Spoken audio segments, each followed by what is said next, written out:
Hello! Yes, I am. I say, you were that mind reader chappie.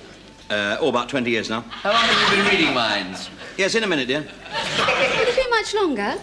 That or that's the wife. Who was that lady? A lot of chaps say the same. Dashed attractive. As a matter of fact, she can. Can she read minds as well? How dare you! I think you better. I'm going home. The two Ronnies ran for 12 series, and at its height it was getting sort of 16, 17 million viewers. It was an success right out of the box. I mean, it came out and we topped the ratings that very first week. When these things are happening to you, I don't think you're ever aware of quite the position you're in or the power you really have. They both knew what was good material and what was bad material. They were brutal, but then you can't not be brutal and be a big success as they were. In April 1971, the BBC launched The Two Ronnies. Starring Ronnie Corbett and Ronnie Barker, it was initially produced by Jimmy Gilbert and directed by Terry Hughes. And for 16 years, the cream of British comedy writers were on hand to supply The Two Ronnies with material which was never knowingly unpredictable. For a series that ran so long, there was very little change because the formula evolved very early on. Good evening. It's good to be with you again, isn't it, Ronnie? Yes, it is. Yes, it is. Yes, it is. It started with the news items. But first, the news. The search for the man who terrorizes nudist camps with a bacon slicer goes on. Inspector Lemuel Jones had a tip-off this morning, but hopes to be back on duty tomorrow. And Ronnie did his spokesperson. Good evening. I want to speak to you tonight about worms. Good Lord, is that the time? There'd be a party sketch. Hello! Hello. Ronnie Corbett did his sit-down chair. I bought the kiddies Nigel Lawson. It's not my fault that he doesn't like the show. Isn't it funny when you know you've said the wrong thing? A gift like mine, who needs talent, I'll tell you. We did a film item in the middle.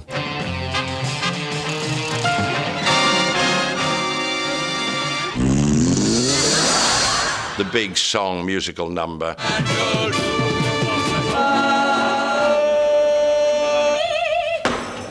And that sort of never changed. So it's good night from me. And it's good night from him. Good night. Good night. I think they were successful for so long for sheer hard work. There's no substitute for it.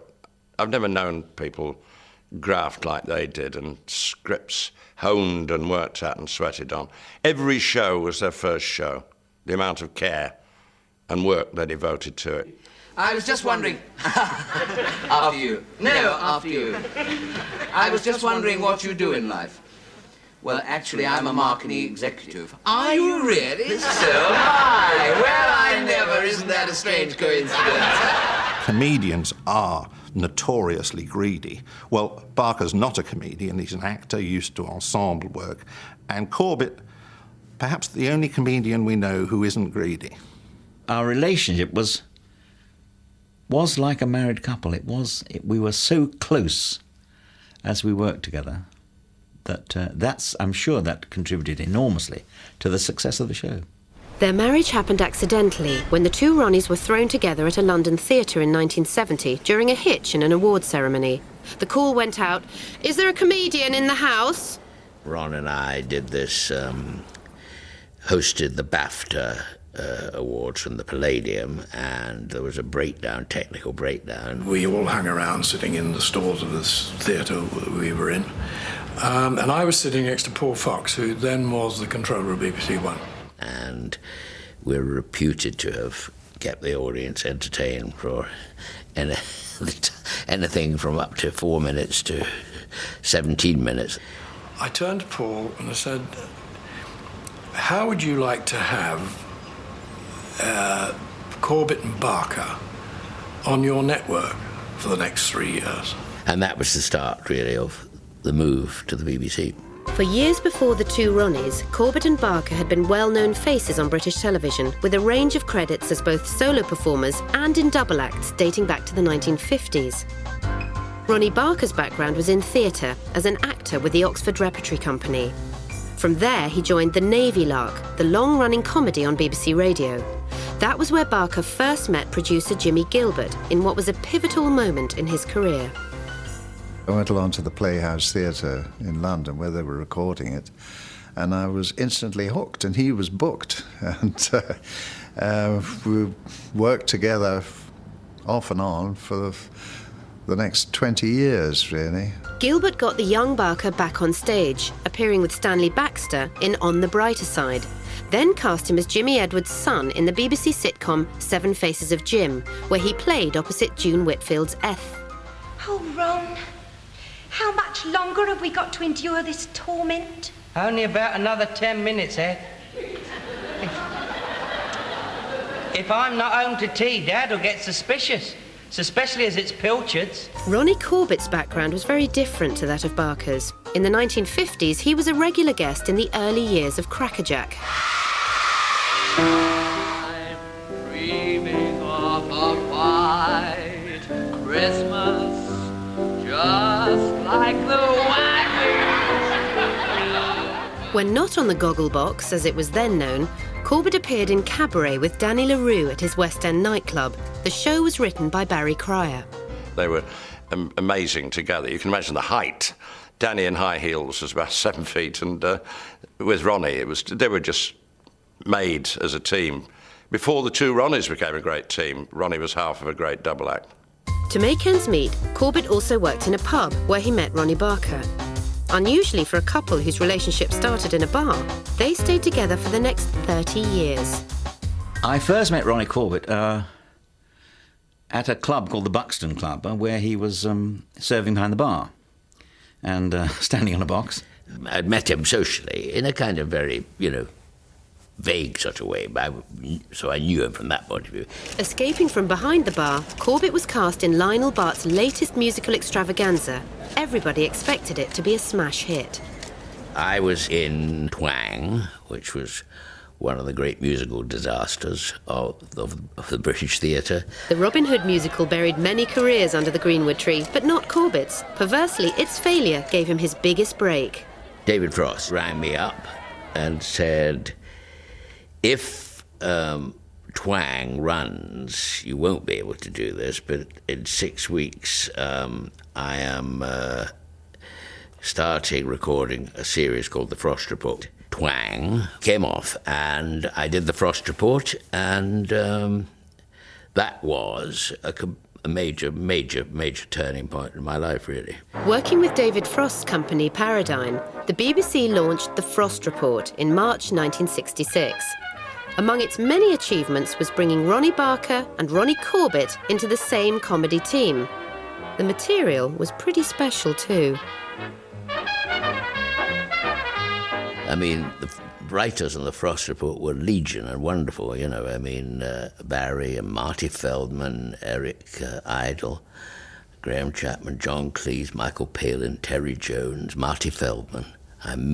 Fantastic writers, One thing that sticks in my mind about the two Rons in those very early days in The Frost Report was, I think, the first thing they ever did, first sketch they ever did together. Meanwhile, back at the station.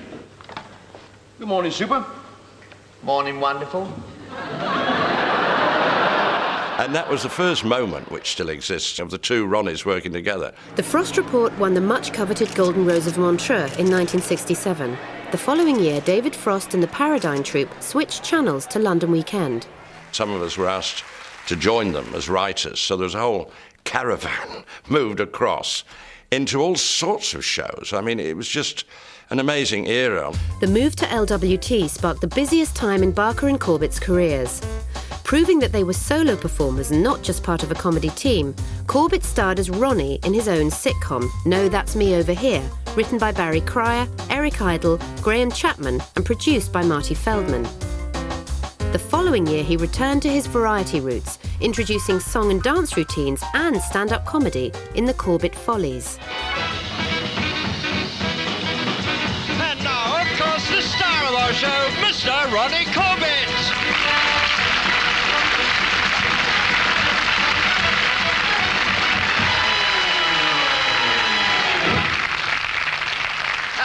There we are. What an exciting opening, isn't it? All that Braziliana. Lovely. The Ronnie Barker Playhouse marked the start of his solo TV career. The series gave birth to several long-living characters, including the eccentric Lord Rustless, who reappeared in Hark at Barker alongside Josephine Chewson. She went with him to 6 Dates with Barker, which introduced a character he would revive for his farewell to TV comedy, almost 2 decades later. So you ain't going to Hong Kong with a man, eh? Rangoon? Oh, yeah. No, I've given me notice. As of this evening, I shall have to find a new position. Try standing up in a hammock. In 1969, their services were again requested by the boss, this time for Frost on Sunday. But trouble was brewing. David Frost had fallen out with LWT. So, as the curtain was drawn on their ITV adventure, the Paradigm Caravan was set to steal away once again. The LWT departure coincided with Corbett and Barker's triumphant performance at the BAFTAs, and excited BBC bosses were waiting with a hello, good evening, and welcome back.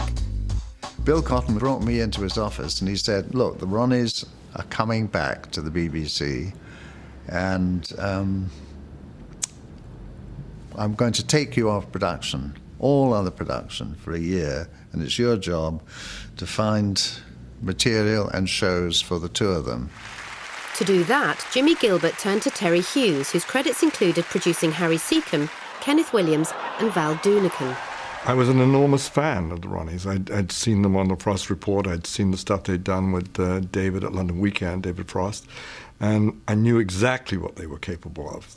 Please don't think that I'm trying to get you drunk, because I'm really not. You sure? No, absolutely not. I promise I didn't mean that. I really didn't. I did. I just meant that I thought you were very attractive. Beautiful. Fantastic. And I thought I'd like to take you out for a meal. Me too. Because you're friendly and warm, and, well, you just have such terrific knockers.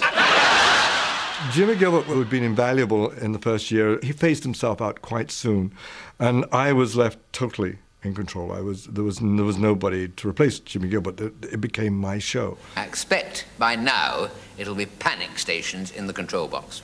Red alert. That's when they wake up the producer.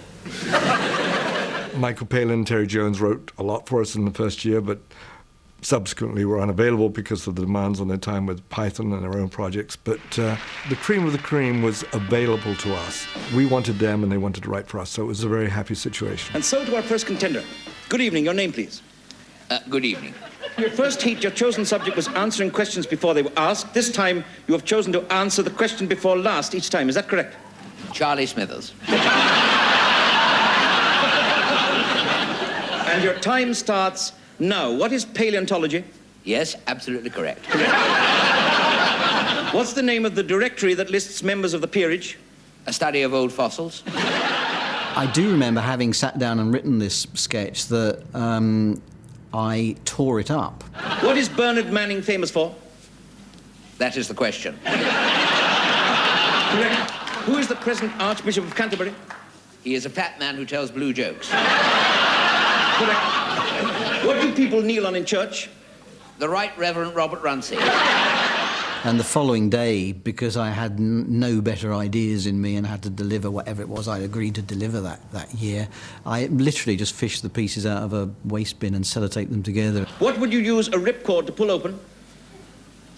Large flies. Correct. What sort of a person lived in Bedlam? A parachute. Correct. What is a jockstrap? A nutcase. I learned a great deal at the feet of Messrs. Corbett and Barker, especially from Ronnie Barker in terms of filming. He was a very skillful writer of film pieces and how to do them. We were aware very early on that Ronnie Barker was pretty creative, his input into how to do things and input on lines often, but we didn't really take in the real writing strength of him until the emergence of the mysterious Joel Wiley. People said, why don't you write under your own name? And the true reason was that I wanted sketches to be accepted on their own merit and not just because it was me. You see, if I put by Ronnie Barker, they might say, oh yes, very good, Ronnie, very good, it's very nice. And I think, God, we've got to do this. Well, this is... we can't tell him. But if you say Gerald Wiley, someone unknown, they can just judge it on its merits. Careful to make the best of a show whose title carried their names, the 2 Ronnies didn't just turn up to read their lines. Ronnie Corbett used to joke that we had more meetings than we actually rehearsed. He wasn't so fond of meetings. He was very much a part of it. But Ronnie Barker was very meticulous and very precise. I was very finicky, wanting to get every detail right, which I think sometimes annoyed people. I work with technical people, crews and so forth. Not Ronnie Corbett, of course. We both knew how important it was to get it absolutely as right as we could. We had so much experience in the live theatre, and we knew what people would enjoy, what they wouldn't enjoy. So our taste and our judgment about what was funny and what we thought was proper and nice and entertaining was easier to come by, and we agreed on a lot of things. So it was simple from the word go, really. Take the book in the right hand, read what it says on the card.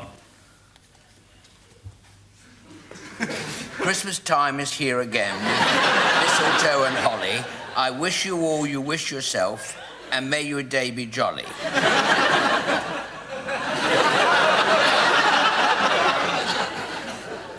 The other side of the card. I swear to tell the truth, the whole truth, and nothing but the truth. Love, Dennis and Mabel. Ron finds it easier to not be himself, and I found it easier to be myself or a version of myself. I remember when we did the first news items, Ronnie Corbett said at the end, And it's good night from me. and Ronnie Barker ad-libbed. And it's good night from him. What he was essentially saying in that is that Ronnie Corbett is Ronnie Corbett, but I am whoever I'm playing at the moment. At the moment, I'm playing a newscaster. But that saying stuck, and they were saying it 12 years later when the show ended. Ronnie Barker, in a sort of Peter Sellers-like way, kind of can transform himself almost miraculously into other people. Ronnie Corbett's own twinkly personality shines through in every role he plays. Ronnie Corbett and Ronnie Barker sort of work because it's a natural affinity. It's not a double act at all, because both of them are being funny at the same time. F-U-N-E-X. S-V-F-X. F-U-N-E-M. V-F-N-10-E-M. Making 8 shows a year gave the Ronnies time to develop solo sitcom careers. Barry Cryer and Graham Chapman wrote Now Look Here for Corbett in 1973 and followed it with The Prince of Denmark, where Ronnie called on his experience behind the bar of the Buxton to run a pub. Now, the lift's electric. Yes. Now, would you like to see that? That'd be very nice, yes. Oh, yes, well, stay there and I'll show you. Yes, right. Wait, it is here. Uh-huh. Oh, my goodness, I didn't think you were... Oh, I didn't... Oh, good heavens. Oh! Hello. Ronnie Barker's choice of roles eventually made him a sitcom legend. First, he revisited Lord Rustless in His Lordship Entertains, again with Joe Chewson. But his next show, Idle at Work, never got into gear, despite having Graham Chapman as writer and Jimmy Gilbert producing. But Barker struck gold in 1973 with his series of half-hour pilots, 7 of 1. Out of these came his 2 most memorable characters, Fletcher in Porridge and Arkwright in Open All Hours. Yet wherever their solo ventures led, the 2 Ronnies always returned to each other and continued to hit it off. My name's... What is this? What is it? I'm sorry. It's something I just can't control. If I were you, I'd just move away. Well, I think one of the strengths about the 2 of them together was the fact that one had come up the legitimate, as we call it, straight acting side, and little Ronnie had come up the variety side, because it covered then all possibilities, all situations. There we are! The 2 Ronnies enjoyed unbroken success throughout the 1970s, but Terry Hughes was in demand and crossed the Atlantic in 1980, where he fell into the embrace of 4 old broads in Miami, then 4 aliens on campus, and most recently the 6 bestest friends in New York. Terry Hughes' replacement in London was Michael Hurl, whose experience said if it ain't broke, don't fix it. It was so well established. I really had to sit back and let them do what they've been doing so successfully for a long time. I mean, what you mustn't do is go into a show like that and say, well, I want changes here and changes there, because they'd proved that it was working well, and I'd be crazy to do anything else. Despite the personnel changes, the 2 Ronnies remained big box office and were being saluted by their peers. The show business personalities of 1980 are the 2 Ronnies, Corbett and Barker. But if the two Ronnies weren't changing, the comedy landscape around them was. Good evening. It's wonderful to be with you again, isn't it, Ronnie?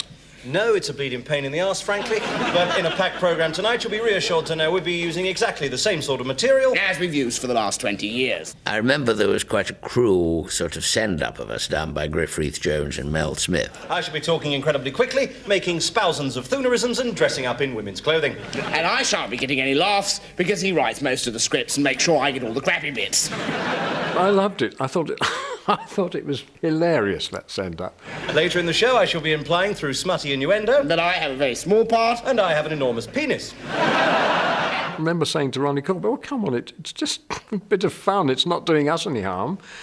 I think they got a bit serious about it. We weren't going to try and keep up with them or be, phonily trendy, or we just did our thing and that was it. But was their thing getting a bit cheesy by now? A lot of the stuff wasn't as innocent as people might make out and was sexist and was end of the pier, vaudeville, seaside postcard, yes, but actually, weren't we a bit more mature than that now? Ironically, it was in this changing landscape that Ronnie Corbett enjoyed his greatest solo success. In Sorry, Corbett, the all-round entertainer, emerged from Barker's shadow to become Corbett, the accomplished comic actor. Jennifer and I are getting married the day after tomorrow. That's as maybe. That's as will be, Mother. I have to put it in the strongest possible terms. Jennifer is my wife-to-be. Fiddlesticks. Not fiddlesticks at all. Isaiah 2:26. And in his season, a man shall leave his mother and cleave to his wife. I've got a lot of cleaving to do. With his years with the two Ronnies, he's a great words man. He wants the words right on the page, and when they're right, he will defend them to the death. So any actor who came on Sorry got the shock of their lives when they said, "Oh, could that be a bit different?" "No," Ronnie would say, "we're saying that and you're saying that, get on with it." So you couldn't ask for a better star. A writer couldn't ask for a better star. In 1986, the two Ronnies were invited to Australia for a TV series catering to the unique tastes of a down-under audience. But the trip signalled the beginning of the end. Where's Rooney? Rooney's gone a bit strange. I reckon the loneliness has got to him. Well, he should never have joined the Rolf Harris fan club. Ron was worried about blood pressure, and I think in Australia in the swimming pool, when we were all out there for the year, he'd had a bit of a funny little turn that worried him. One night he said to me, "I don't think I can do this much longer." He said, "We'll do one more series in the UK, one more Two Ronnies series, and I'm going to pack it in." People have been going, younger than us, Eric and Tommy Cooper, and so if you don't feel right, you're not feeling strong and vigorous, don't kill yourself with work. I thought, I don't want that. Quit while you're ahead, I thought. And I spoke to Ronnie C, and he was marvellous about it. He said, "I just feel out to tell you, Ron, that I've decided that after the next series, that's in the middle of one series, after next year's series and the Christmas show, I'm going to retire." And that's just what he did. After Christmas night with the two Ronnies went out in 1987, and nobody was any the wiser. Good evening. It's wonderful to be with you for this special Christmas show, isn't it, Ronnie? Indeed it is. But first, the news. Latest statistics show that 90% of all British women like shaking Stevens. On the other hand, 90% of all British men think he's old enough to shake himself. So the audience weren't told, the crew weren't told, nothing special happened. We just got changed, said goodbye, and went off and had our curry. That was the way it all came to an end, No gala celebrations or anything like that. Funny, really. Following his low-key departure from the two Ronnies, Barker retired the next year after revisiting his 1971 character Clarence with his original leading lady. He rang me up and said, "Well, I've written 6 episodes to go with this first one, and I've always thought it would make a good series, and I'd like to do it, and it's just you and me and the odd other person." You going to Hong Kong too, Norden? Rangoon? No, I told you I've had my notice. As of this evening, I shall have to find a new position. Oh, try standing up in hammock. And then he said, "Just one thing I'd like to tell you. At the end of it, I'm going to retire." I thought, you can't mean what? I said, retire from what, you see? He said, from the business. I've never regretted it.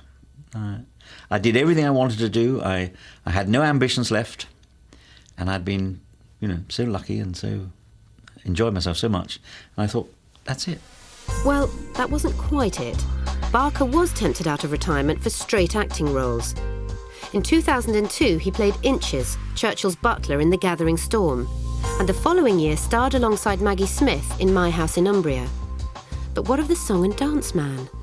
Because, of course, we'd set up this natural independence as well, I wasn't so, stranded. Didn't feel stranded. Wasn't stranded. Maybe not stranded, but being stuck in the middle with Brucey late on Boxing Night 1988 wasn't the most auspicious start, despite the BBC's best efforts to create a new double act. Well, before we start, Bruce, can I wish you all the best of luck for the show? Well, thank you, Ron, thank you. With your comeback. What do you mean? I'm not making a comeback. Well, you mustn't lose confidence. Come back to the BBC. BBC Oh, One, I see. number one channel. Oh, yes. Well, you mustn't worry. You're among friends. Well, that's and nice. The audience loves you. And one or two of them remember you. Bruce and Ronnie went no further, and Corbett's TV appearances became fewer as the 1990s progressed. He featured on the big screen alongside old Frost Report colleagues John Cleese and Michael Palin in the movie Fierce Creatures, before being given an unlikely new lease of television life. And on that note, it's time to welcome once again my very special guest, Ronnie Corbett! Ben was out there doing his hammer away at his cervical smear material. Very dodgy areas by my standards that he goes into, getting roars of laughter, and I come on simpering away in the chair going, as I'm sure you're aware, the government has said that even 5-year-olds must do some work after school. Like so many of Tony Blair's ideas, he got it from Mrs. Thatcher. Only she thought they'd work down the mines. After an 18-year absence, the two Ronnies are back. Fittingly, the idea of reuniting them came from another night at the BAFTAs. They showed that his BAFTA got very big figures, and they said that Ronnie was game to come back and do a selection of stuff that we'd done in the past. The sketchbook gave the two Ronnies a chance to introduce some of their old sketches to a new audience. When Ron and I did it, we were entertaining mums and dads and granddads, and children sat down and watched the show all together. There were everybody watched it in the family, so it was across the board, really. I mean, it's wonderful to be with you again, isn't it, Ronnie? Absolutely. And before we begin, let us just reassure you that we are, in fact, the two Ronnies. Not, as you may have thought, merely Ant and Dec after a heavy night out. It's a wonderful job.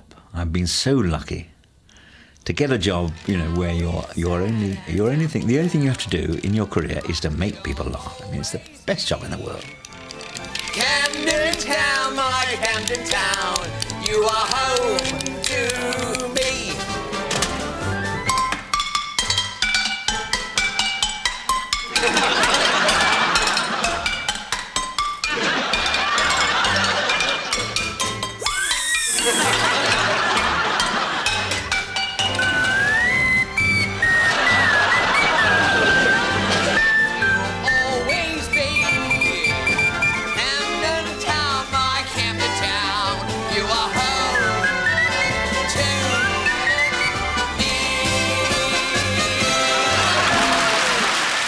The Two Ronnies sketchbook is on Friday at 8:30.